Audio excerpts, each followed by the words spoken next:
చిలకడ దుంపని ఉడకబెట్టి తినకుండా వెరైటీలు కావాలంట, వెరైటీలు. మీ ఇంట్లో కూడా ఇలానే వెరైటీగా ఏదైనా చేయమని అడుగుతున్నారా?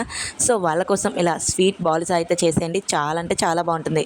So welcome to Anu foods. నేను మీ అనుష. నా ఛానల్ని ఫస్ట్ టైం చూసినట్టయితే ప్లీజ్ సబ్స్క్రైబ్. ముందుగా చిలకడ దుంపల్ని చక్కగా కడిగేసుకొని దానికి ములిగేంత వరకు వాటర్ పోసుకొని ఇలా బాగా చక్కగా ఉడికించుకొని పక్కన పెట్టేసుకొని, ఒక గిన్నెలో మీకు షుగర్ సరిపోయినంత షుగర్ వేసి కొంచెం వాటర్ వేసి అది మొత్తం కరిగి జస్ట్ పాకంలా వస్తే సరిపోతుంది. తీగ పాకం ఏం అవసరం లేదు. సో కుదిరితే అందులో కొంచెం ఇలాచీ పౌడర్ కూడా వేసేసుకొని, తర్వాత ఉడికిపోయిన చిలకడ దుంపలకి పొట్టు తీసేసి ఇలా మంచిగా తురిమేయాలి. ఇలా తురిమిన మిశ్రమంలో మనం ఒక స్పూన్ గోధుమ పిండి లేదా మైదా కూడా వేసేసుకోవచ్చు.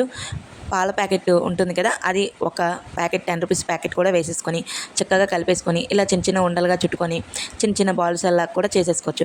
లేదు మేము గులాబ్ జాములు చేయాలనుకుంటే వీటినే రౌండ్ రౌండ్ బాల్స్లా చేసేసుకొని గులాబ్ జాములా కూడా చేసేసుకోవచ్చు.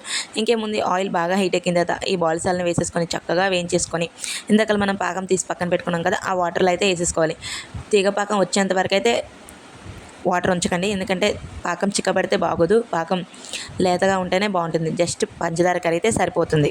టేస్ట్ అయితే చాలా బాగుంటుంది. నోట్లో వేసుకుంటే వెన్నలా కరిగిపోతుంది. అందరూ ఫిదా అయిపోతారు. పక్కా ట్రై చేయండి.